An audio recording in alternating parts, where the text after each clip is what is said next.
They didn't call it theft, they called it procedure. And in that courtroom, procedure was about to erase a man's whole life. Quick one. Where are you watching from today? Drop your city and state in the comments. And if you believe in dignity, fairness, and real accountability, hit like and subscribe. Now, listen close. Because this is the kind of story that happens when the system thinks you are too tired to fight back. The first thing you notice about the house is the porch. Not because it is fancy, because it is cared for, freshly swept, a neat stack of split firewood, a wind chime that sings soft whenever the air moves, and nailed to the wall beside the front door, under a small overhang, is a faded metal plaque. Retired firefighter. Property of Elias Carter. Elias, Eli.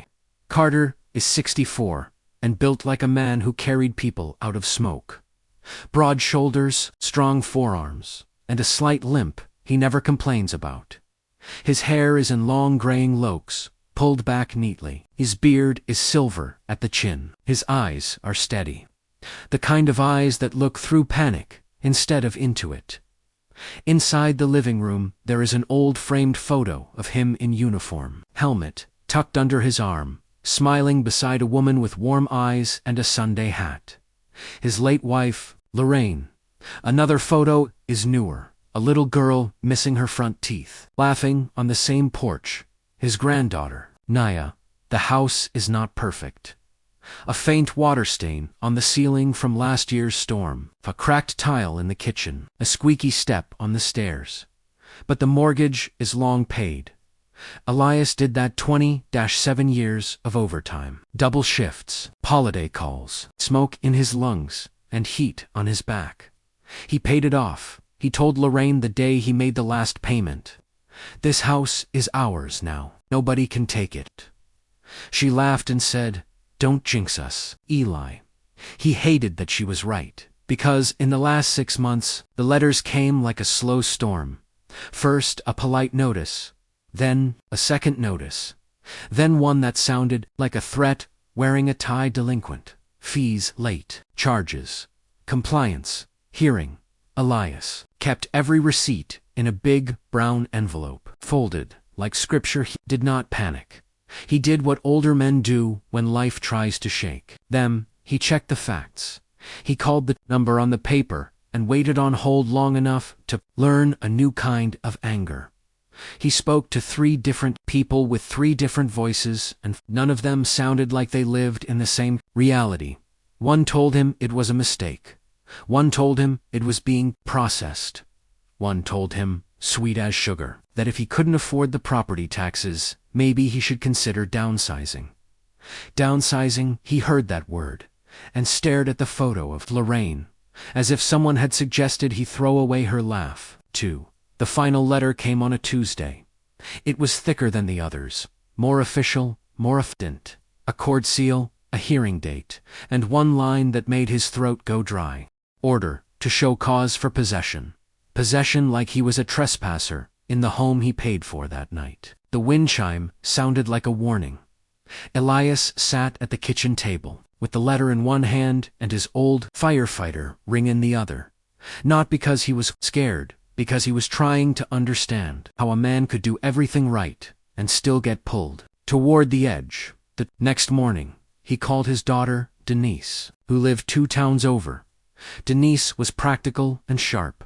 She said, "Dad, do not go in there alone." Elias said, "I won't. I'm taking my receipts." Denise went quiet for a second. "Dad, receipts don't always win." Elias looked at the plaque on the wall. "I know," he said, "but they are all I've got." Denise hesitated. "Have you called Marcus?" The name landed in the kitchen like a dropped plate. Marcus Carter. Elias's son, 40, brilliant, stubborn. The one who left home mad and came back proud, then left again, with no explanation and a silence that lasted years. Elias had not heard his voice in 2 years, and every time Elias thought about calling him, pride rose up like a guard dog. Denise said, "Softer, Dad. This is bigger than pride." Elias didn't answer.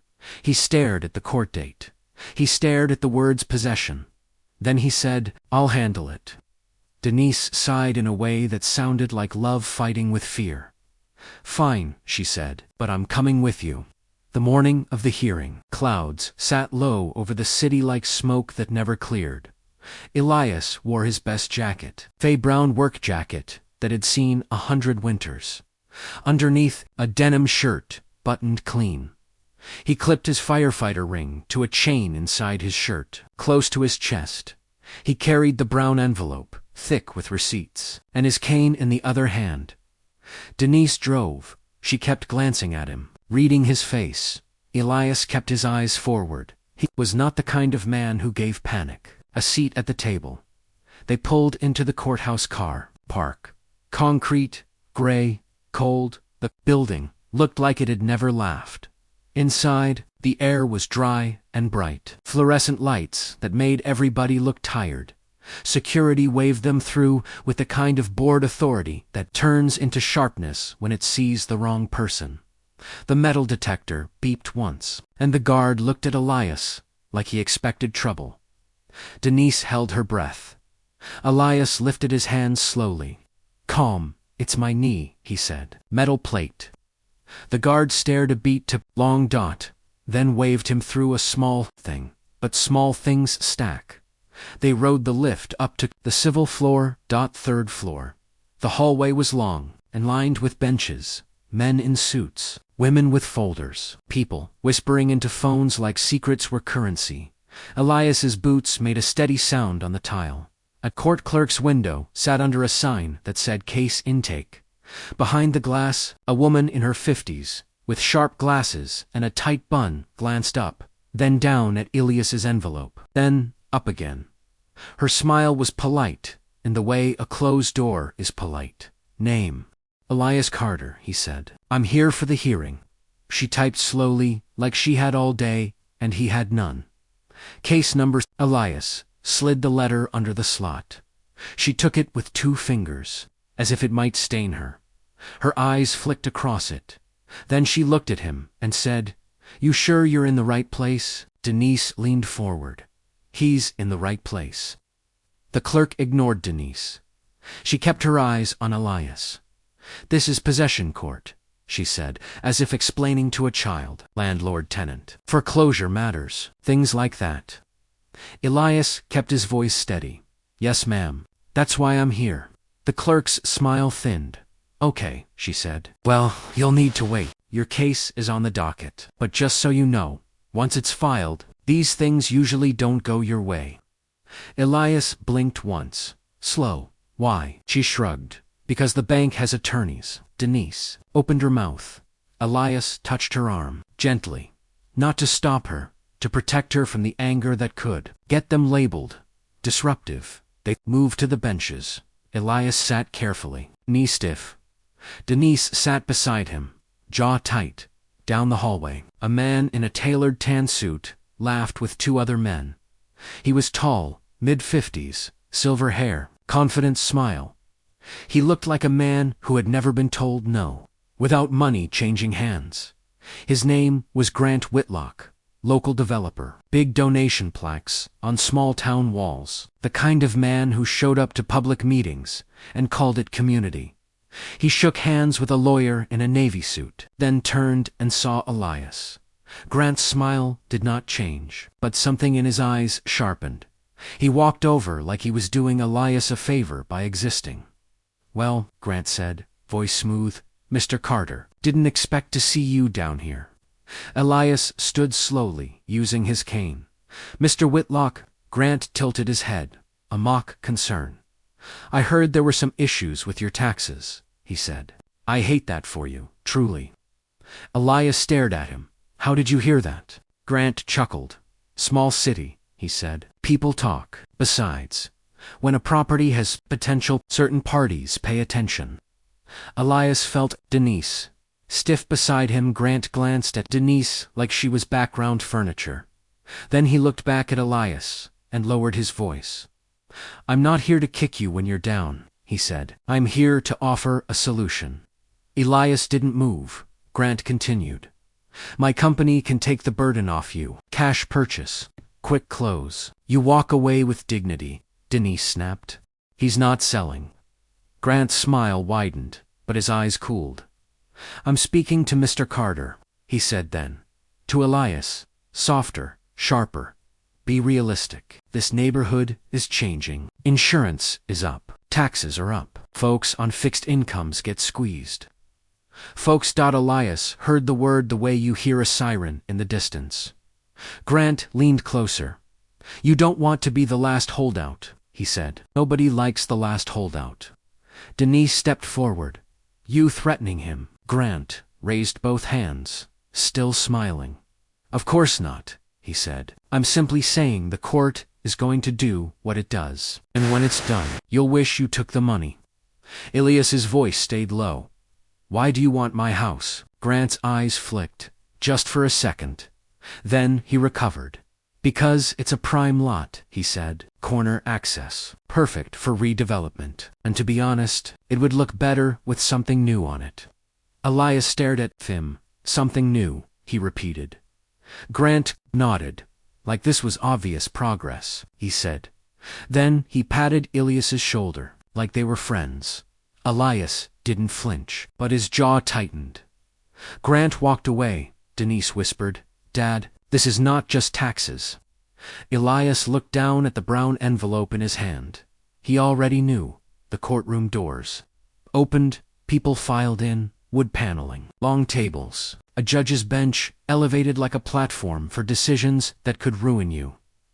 Judge Franklin Myers, early 60s, white glasses, stern mouth. He looked bored before the case even began. Elias and Denise sat at the respondents' table. Across from them sat a bank attorney, young crisp suit, laptop open like he was about to present a slideshow of someone's downfall. Next to him sat a woman in a gray suit, cold eyes, perfect hair, Darla Vance, regional bank manager. And behind them, in the second row, Grant Whitlock sat with his hands folded, smiling like he was watching a game. The clerk called the case Carter versus Vance Financial and Associates. The bank attorney stood. Your Honor, this is a straightforward matter, he said. The respondent has failed to maintain tax compliance and has accrued fees and penalties. We are requesting possession of the property and expedited enforcement. Elias frowned. Tax compliance. That phrase sounded like it was designed to make you feel guilty for being alive. The judge looked at Elias. Mr. Carter, he said, do you have counsel? Denise squeezed Elias's arm. Elias stood. No, Your Honor, he said, but I have receipts. I paid my taxes. There's been a mistake. The bank attorney smiled politely. Your Honor, we have account records, he said. Payments were either late or misapplied due to respondent error. Notices were sent. The bank offered multiple options. Darla Vance leaned forward, voice smooth. We really tried to work with Mr. Carter, she said, but he was unresponsive. Unresponsive. Elias felt heat rise in his chest. He kept his voice calm. That's not true, he said. I called. I waited on hold. I spoke to people. I paid.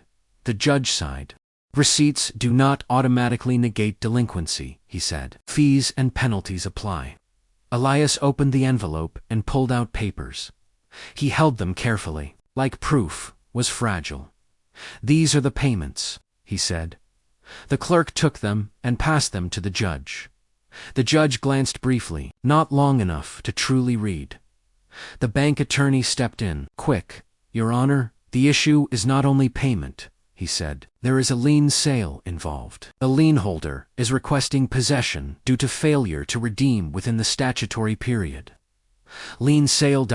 Denise whispered. Dad, did you know about a lien sale? Elias's stomach tightened. Never got told about a lien sale, he said loudly. The judge looked over his glasses. The notices were sent, he said. Elias shook his head. Once, I never got them, he said. Would have handled it. The bank attorney turned toward the judge. Your Honor, we have postal confirmations. Darla Vance's eyes stayed steady, but something in her posture looked too relaxed. Like she had rehearsed this. Grant Whitlock shifted in his seat, still smiling. Elias looked at Grant, then at Darla, then back at the judge. "This doesn't feel right," he said. The judge's expression hardened. "This is a court of law, Mr. Carter," he said, "not a feelings seminar." The room gave a few quiet laughs. Not loud, just enough to make you feel alone. Denise stood. "Your Honor. He's a retired firefighter," she said. "He's lived there nearly 30 years. He has proof. He paid." "This is clearly—" The judge cut her off. "Ma'am, sit down," he said. "If you are not counsel, you will not address the court." Denise sat, shaking. Elias turned back to the judge. "I'm asking for time," he said. "It's just time to sort this out." The judge leaned back. "Time is what you had," he said. "The law is the law." And right as he lifted his pen, ready to sign something that would turn Elias into a stranger in his own home, the courtroom door opened. Not loudly, not dramatically, but enough to pull the air. A man walked in, early 40s, dark suit.com.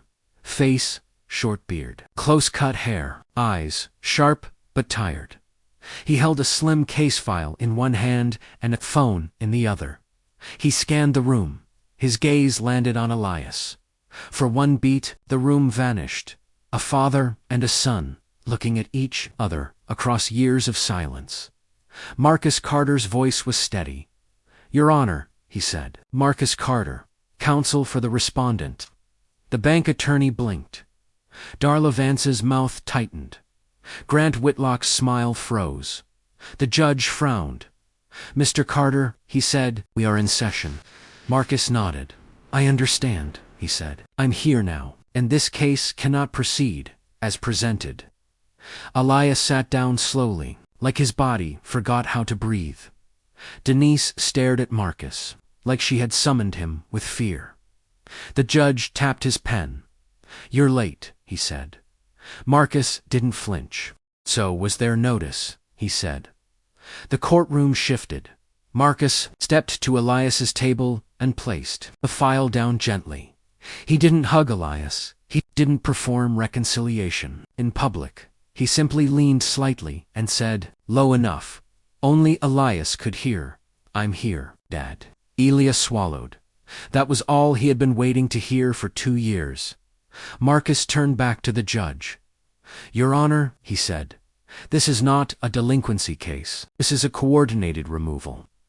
The bank attorney stood quickly. "Objection," he said. "Baseless accusations." Marcus looked at him. "Then you won't mind evidence," he said. The judge frowned again. "Proceed," he said, cautious now. Marcus opened the file. He pulled out one page and held it up. "First," he said, "the court needs to understand that Mr. Carter made timely payments. Their own internal ledger shows the payments were received." Darla Vance's eyes narrowed. Marcus continued. "Second, those payments were reclassified after receipt and fees were added retroactively." The bank attorney forced a laugh. "That's standard," he said.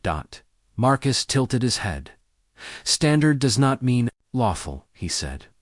He placed another document down. "Third," Marcus said, "the lien sale notice was mailed to an address Mr. Carter has not lived at in 8 years, an address that was changed in their system without authorization."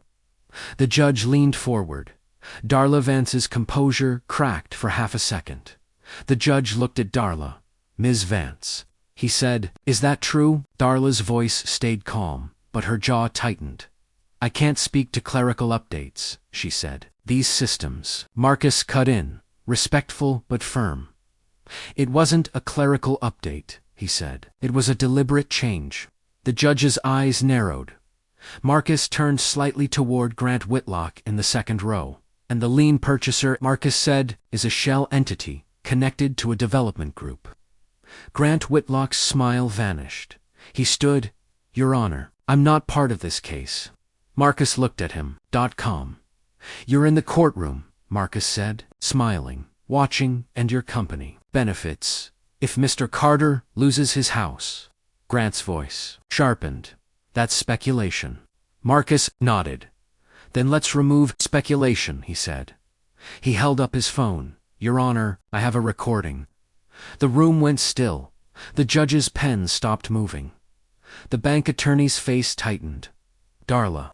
Vance's eyes flicked toward Grant. Marcus said, "This recording is from a call placed from Ms. Vance's office line, discussing Mr. Carter's property, and referring to it as the last holdout. The call includes language about getting the lien through and moving him out before winter." Denise covered her mouth, felt a cold wave move through his chest. Not fear.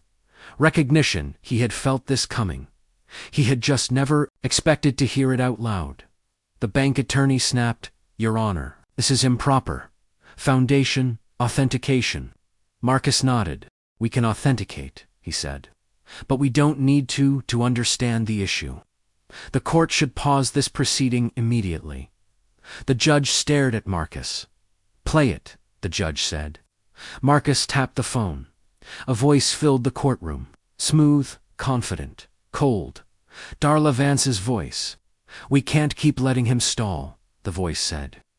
"Whitlock wants that corner access. He's willing to cover the lien if we clear the title." Then another voice. A man's voice.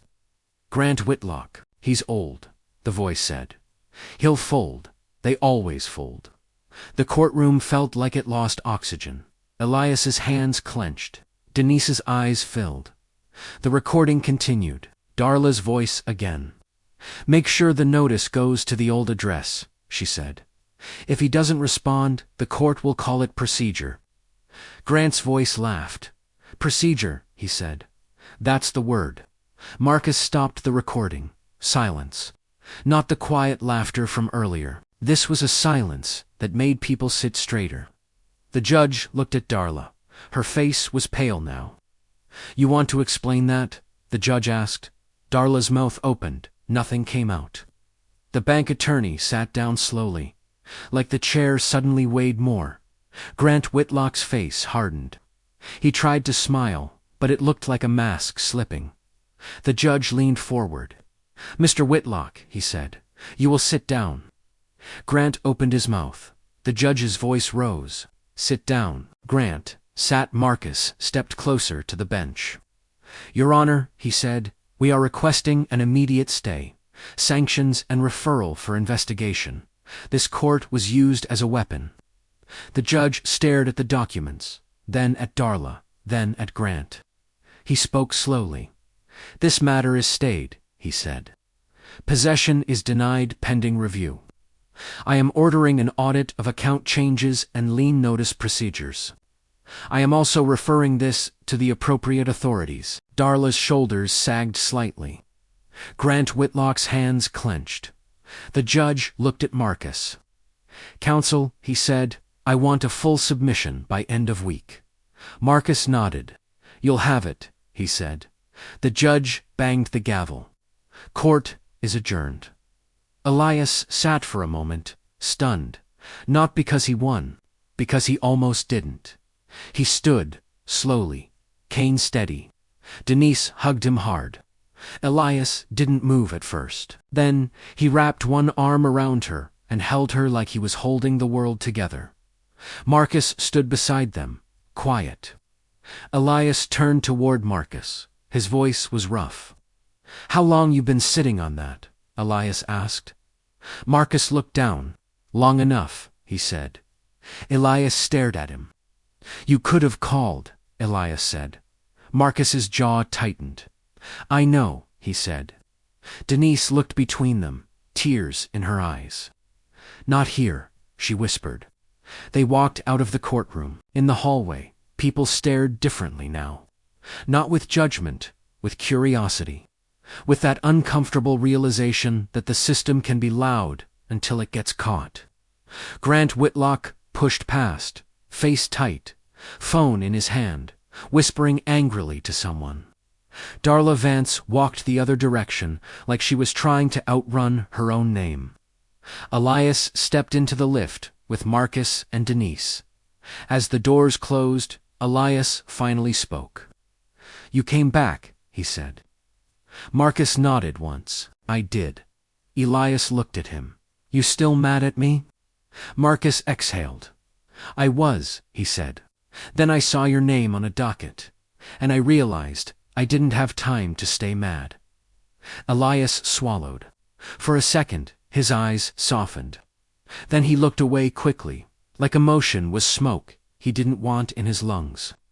Outside, the air smelled like rain. The sky had opened slightly, light breaking through clouds. Elias stopped on the courthouse steps. He looked at the building, big, cold, confident. He had walked in, thinking he might lose his home. He walked out remembering something. Procedure is just a word. People choose what they do with it, Denise said. Dad, you okay? Elias nodded slowly.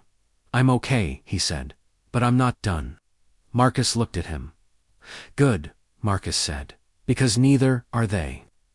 Elias glanced at Marcus. You staying? Elias asked. Marcus hesitated, then nodded. For a bit, he said, until it's finished. Elias's throat tightened again. He cleared it. All right, he said. Then you, coming home. That word hit Marcus hard. Home, they drove back to the house. The porch was still swept. The wind chimes still sang. Elias opened the door and stepped inside. For the first time in days, the house felt like it was breathing again. Marcus stood in the living room and looked at the framed photo of Lorraine. His eyes softened. Denise went to the kitchen and started making coffee like normal life was something you could cook back into place. Elias sat at the table and placed the brown envelope down. He stared at it, then at Marcus. Tell me the truth, Elias said. How close was I? Marcus didn't sugarcoat it. Very close, he said. If the judge signed, they would have been at your door within weeks. And once they get you out, getting back in becomes a different kind of fight. Elias nodded slowly. Why did they think they could do it? Elias asked. Marcus's eyes hardened. Because it works, Marcus said. It works on people who don't have time, money, or a lawyer. It works on people who panic. It works on people they assume won't be believed. Elias stared at his hands. Then he looked up. They assumed wrong, he said. Marcus nodded. They did, he said. Denise returned with coffee and sat. She looked at Marcus. Why didn't you tell us what you did for work? She asked. Marcus hesitated. I didn't want Dad thinking I was trying to be better than him, he said. Elias let out a short laugh, no humor in it. Boy, he said quietly, I ran into burning buildings. I never worried about my son being better than me. Marcus's eyes glistened slightly. He looked away. The wind chime rang again. Soft. Elias leaned back and breathed. Then he said, I want them held accountable. Marcus nodded. They will be, he said, but it won't be quick. They have money, they have friends, they have practice. Elias's voice stayed calm. So do I, he said. Marcus looked at him.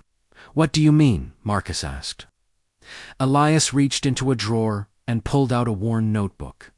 He opened it. Inside were names, dates, numbers, notes. Denise blinked. Dad, she said, what is that? Elias tapped the notebook. Every time somebody on this block got a notice, he said. Every time an older neighbor got a new fee. Every time a for sale sign went up 2 weeks after an eviction. Marcus stared at the pages. You've been tracking this? Marcus asked. Elias nodded. I didn't know what it meant, he said. But I knew it wasn't right. Marcus exhaled slowly.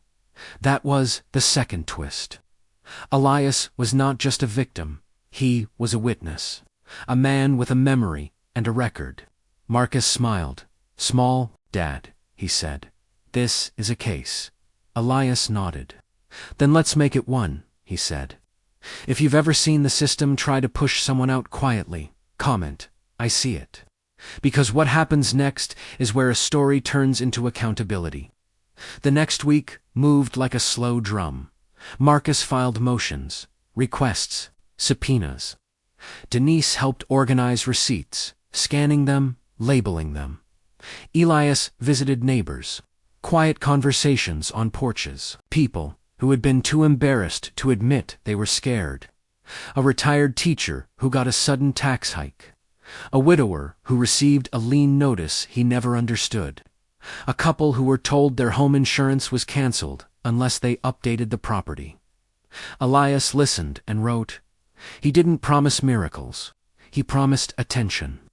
And for people who have been ignored, attention feels like rescue." Grant Whitlock's company posted a statement online about misunderstandings and urban renewal and community growth. Marcus read it and shook his head. "That's how they talk when they get caught," he said. The bank placed Darla Vance on administrative leave. They called it an internal review. Elias called it panic. Then the first real crack appeared. A journalist, local, hungry, tired of being fed polished lies, called Marcus. Marcus didn't grandstand. He simply sent the recording transcript and the docket number. The next day, the headline hit. A development-linked lien scheme under scrutiny. People began to speak.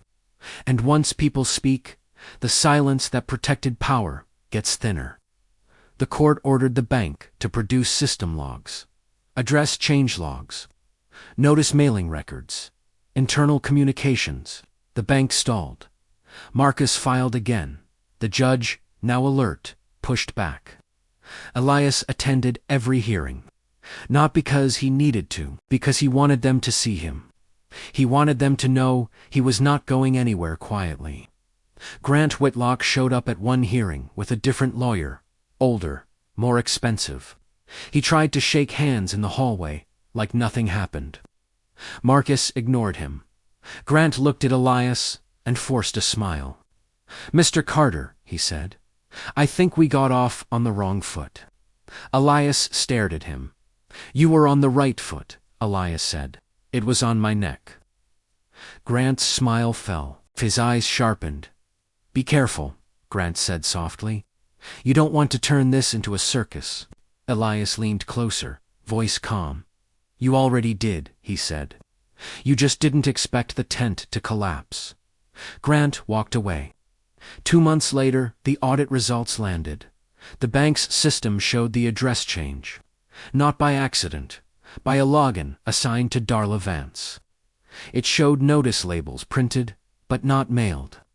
It showed fees added after payments. It showed internal notes tagged with a project name. Whitlock Corner. Marcus placed the audit on the judge's desk like a final brick. The judge's face tightened.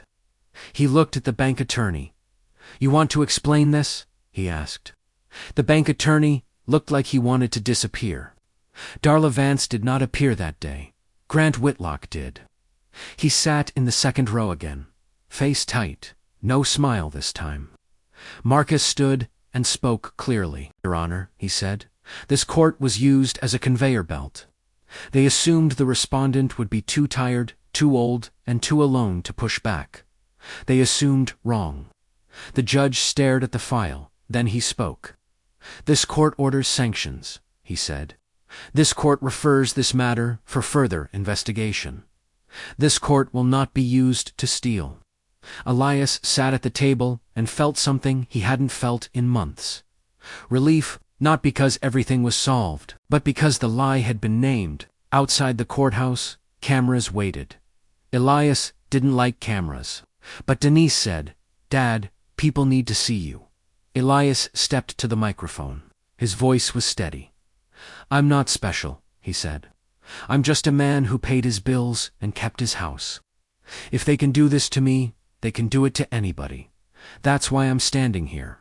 So the next person doesn't have to stand alone."